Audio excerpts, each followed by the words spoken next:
Cuboid Keeper is a 2D twin-stick shooter, heavily influenced by Geometry Wars.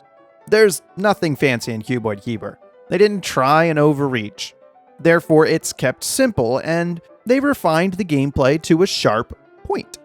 It's a simple game about cubes, of course, but what they did, even if it is a bunch of cubes, is awesome. They took the idea of the cube and ran with it, like a half marathon of running. And I'm impressed. The entire game revolves around a cube theme, and it works. Cuboid Keeper's gameplay starts off a very simple twin-stick shooter. I kind of said that a lot now. There are guns on your ship, and you fire them to kill enemies. Easy. The enemies explode, dropping quad fragments that you have to collect, of course. But you can't collect them while firing. Your ship, the Guardian, transforms between two modes, one while firing and the other for collecting. Now, it also happens that the collection mode shrinks your ship and makes it a lot easier to dance around enemies. The ship swaps between the modes quickly, so if you have good reflexes, it can be fun to switch between the modes to collect and shoot at almost the same time.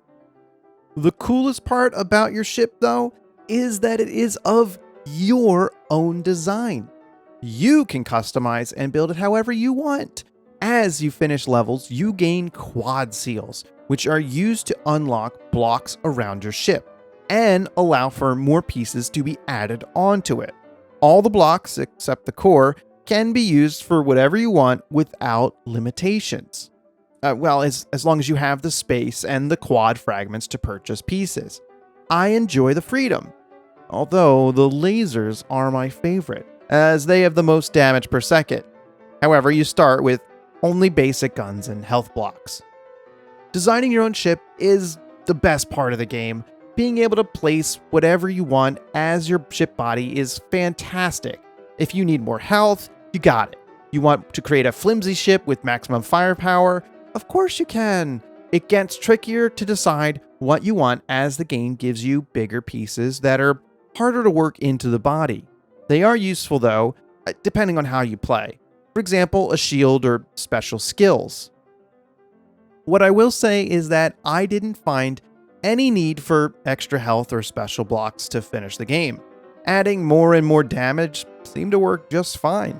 I figured if I destroyed all the enemies as fast as possible, hopefully before they shot me, then I didn't need health at all. This works well because the first hit your ship takes will only remove your score multiplier. If you didn't have one, then it'll remove a hit point. If there are enough enemies, you can build up the score multiplier fast, so you're given many opportunities to take damage. This is very generous. Maybe a little too generous. Anyway, Cuboid Keeper is linear. You're given one mission right after completing the previous one. You can continue to keep playing each level on easy. However, the game does offer a harder difficulty for each level. If you complete it on hard, you'll get another quad seal and more quad fragments. It does provide some difficulty, but it isn't that much more difficult. Also, the reward can make you powerful, which makes the easy versions much easier. It's a bit unfortunate because by the end of the game, I had so many lasers on my ship that the final boss was too easy. The only time I failed a level was when I did something stupid like go into firing mode when there was no room. When the ship expanded, I took damage, there was an enemy in the way. To get the most out of Cuboid Keeper, you're going to want to replay everything on hard mode. Side note, the game does a bad job of defining the foreground from the background. In the first two levels, I thought the lighter blocks were walls I couldn't pass through. This is not the case. Developers should be more careful about providing a distinction between the foreground and background. Anyway, Cuboid Keeper has a story, and this is what really impressed me the most. It's basic, but revolves around the cube. It keeps the game feeling put together, cohesive. The interactions with the story are brief enough to not hold up the gameplay, but give enough context to what's going on. What's cool is that the player is given more information than your ship, the Guardian, It keeps you guessing what exactly is going on. That said, it's completely skippable if you're not interested at all. I found it to be a nice addition though. So, after saying all of that, I had a good time finishing up this little game. I played it all the way through on easy with a few hard levels sprinkled in. It's slightly addictive, with the levels being long enough that they feel good, but short enough that it seems like one more is a good idea. It's that, well, one more wouldn't hurt feeling. It's helped by the fact that you want to see how good your ship will perform, how adding on that new laser will make it easier to destroy your enemies. There are two things that might stop you from playing Cuboid Keeper.